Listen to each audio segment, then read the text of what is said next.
টোটেমিক কর্মী জনজাতি সিআরআই রিপোর্টের কমেন্ট জাস্টিফিকেশন 2017 সাল থেকে অনৈতিকভাবে আটকে রাখার প্রতিবাদে আগামী 5 এপ্রিল বাঁকুড়ার খাঁচার এ টিম গ্রাউন্ডে প্রকাশ্য সমাবেশ আদিবাসী কর্মী সমাজের। শুক্রবার রায়পুরে সাংবাদিক সম্মেলন করে সকলকে যোগ দেওয়ার আহ্বান আদিবাসী কর্মী সমাজের। এদিন রাজ্য সরকারের বঞ্চনার বিরুদ্ধেও সোচ্চার হন। আপনার এই চ্যানেলের মাধ্যমে যতদূর যে সমস্ত সম্প্রদায় থেকে শুরু করে পৃথিবীর যতদূর পর্যন্ত এই সংবাদ মাধ্যমের বার্তা পৌঁছাবে, যতজন এই বার্তা দেখবেন, সকলকে আদিবাসী কর্মী সমাজের পক্ষ থেকে হার্দিক জোহার।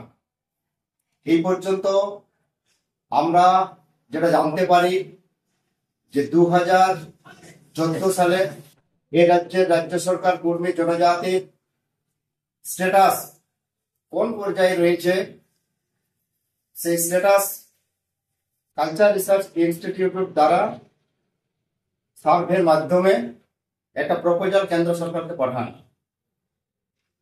2017 সালে সেই প্রপোজালের উপর কেন্দ্র সরকার বেশ কিছু বিষয় প্রপোজালের উপরে ভিত্তি করে, বিশেষত দুটো বিষয়, সাইন্স অফ কন্ডাক্ট এবং জিওগ্রাফিক্যাল আইসোলেশন, এই দুটো বিষয়ের উপরে কমেন্ট জাস্টিফিকেশন জানতে চেয়ে রাজ্যের বিভাগীয় দপ্তরকে চিঠি পাঠায়।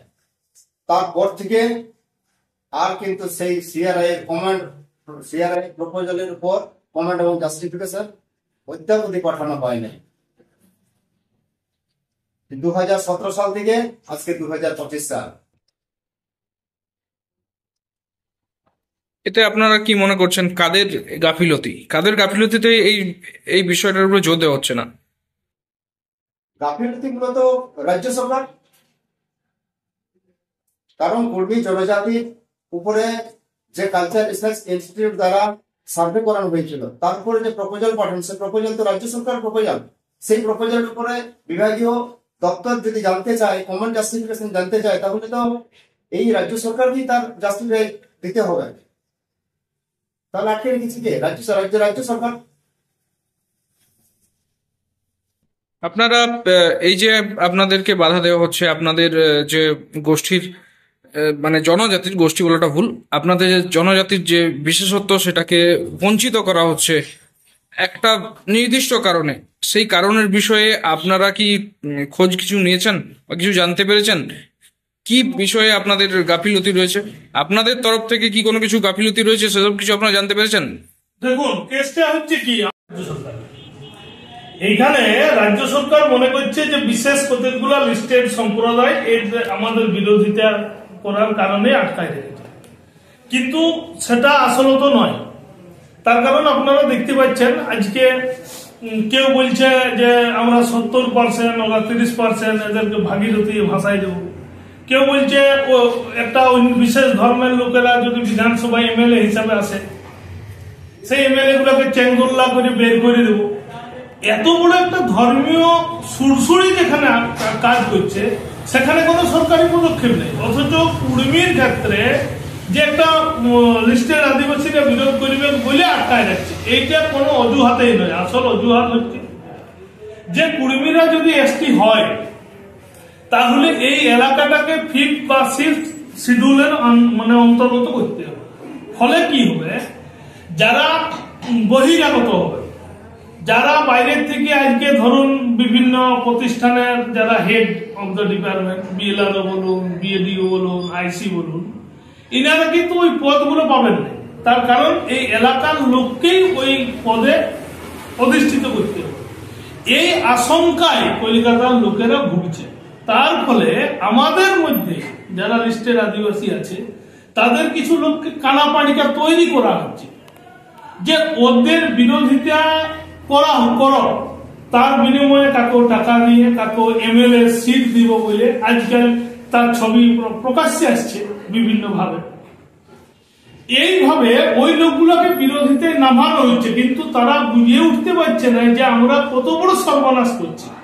আমাদের জঙ্গলমহলকে একমাত্র বাঁচাইতে গেলে বৃহত্তর জাতিগোষ্ঠী হচ্ছে কুর্মী।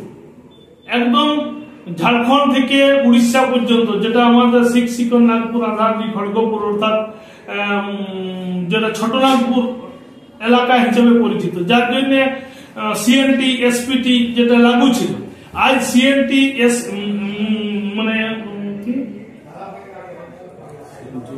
আর হচ্ছে ওই সাঁওতাল পরগনা এসপিটি, এই এসপিটি কে খর্ব করার জন্য এই যে একটা ষড়যন্ত্র চলছে, এই ষড়যন্ত্রটা কেউ বুঝতে পারছে না। আজ একটা লোক নিজের জমিতে ডোবা, বাঁধ, পুকুর যাই হোক খনন করেছে, তার মাটিটা উত্তোলন করে সে তার মানে নতুন বাড়ি তৈরি করবে, ঘরে করবে, সেই মাটিটাকে কিনে নিতে হচ্ছে, নিজের মাটি নিজে কিনে নিতে হচ্ছে। তার কারণ হচ্ছে কি, আমরা বর্তমানে শাসিত এবং শোষিত হচ্ছি কালো চামড়ার ব্রিটিশ দ্বারা। এই ব্রিটিশরা বিভিন্ন রূপে আসছে। এখন একটা বালি, এক গাড়ি বালি, এক ট্রাক্টর বালি ঘাটের দাম হচ্ছে 360 টাকা, ক্যারিং কস্ট নিয়ে ওর সর্বোচ্চ 2000 টাকা মূল্য হওয়ার কথা, কিন্তু সেটা বেড়ে বেড়ে 7000 পর্যন্ত পৌঁছে যাচ্ছে। আমাদের রায়পুর ব্লকে পড়ছে। তাহলে এই যে মাঝখানে 7000-এর মানে 5000 টাকা কাটিয়ে নিচ্ছে, এর যে মানে শোষণ, শাসন, বঞ্চনা এবং আমাদের প্রতি যে নির্মম অত্যাচার চালানো হচ্ছে, এইটা কিন্তু বুঝতে পারছে যে কুর্মীরাই একমাত্র যারা এর বিরুদ্ধে গর্জে উঠতে পারবে। তার কারণ আপনারা দেখেছেন মুকুটমণিপুরে দীর্ঘদিন চাষের জল ছাড়ে নাই, কলকাতার বিনোদনের ব্যবস্থা হচ্ছিল, সেই জল আমরা কুর্মীরা আন্দোলন করে বাধ্য করেছি ছাড়তে। রাসায়নিক সার যেখানে কালোবাজারে হচ্ছিল 2800-2900 টাকায়, সেখানে আমরা ন্যায্য মূল্যে 1700 টাকায় দিতে বাধ্য করাচ্ছি সরকারকে। অপরদিকে 1 কুইন্টাল ধানে ছুট নিচ্ছিল কোথাও 10 কেজি, কোথাও 12 কেজি, সেখানে এই কুর্মীরা আন্দোলন করে আমরা 2 কিলো 3 কিলো করাইতে বাধ্য করেছি।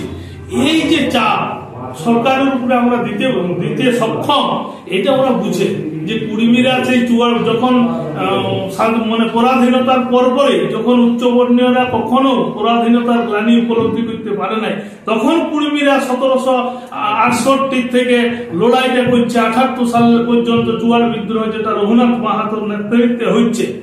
সেইখানে আমরা কি আমাদেরকে দেখেছে সরকার উপলব্ধি করেছে, কারণ মমতা ব্যানার্জি প্রথম সুপারিশ করেছিল যে আমি ক্ষমতায় এলে কুর্মীকে এসটি করব, অথচ 17 সাল থেকে আজ পর্যন্ত এই কুর্মীর যে ফার্দার কমেন্ট এন্ড জাস্টিফিকেশন যেটা কেন্দ্রীয় সরকার চাইছে সেটা দিচ্ছে না। আমরা এখন পর্যন্ত কি দেখছি যে কেন্দ্রীয় সরকারকে আমরা শত্রু হিসেবে দেখছি না, কারণ চিঠি 12 থেকে 13 বার কেন্দ্রীয় সরকার কিন্তু ফার্দার কমেন্ট এন্ড জাস্টিফিকেশনের জন্য চেয়ে পাঠাচ্ছে, অথচ রাজ্য সরকার সেটা করছে না, উত্তরটা দিচ্ছে না।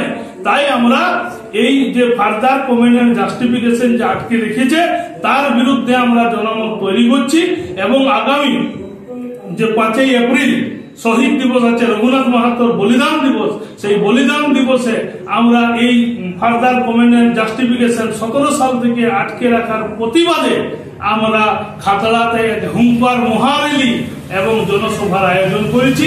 তো এইখানে আমরা সমস্ত আমাদের যারা হিতাকাঙ্ক্ষী মানুষ আছেন তার সহ কুর্মী জনজাতির মানুষজনকে আমি আবেদন রাখবো, আপনার ওই হুঙ্কার মহারেলিতে অতি অবশ্যই উপস্থিত থাকবেন। দলমত নির্বিশেষে ঝান্ডার ভেদাভেদ ভুলে গিয়ে এটাকে সফল করুন। আসুন 26-এর আগে আমরা কাঙ্ক্ষিত লক্ষ্যে পৌঁছাই, এই আবেদনটা আমি আপনার মাধ্যমে জানাচ্ছি। এরপর আপনাদের সামনে আমাদের সভাপতি আছেন ফুলচন্দ্র বাবু, আপনি আবেদন জানান পাবলিকের কাছে।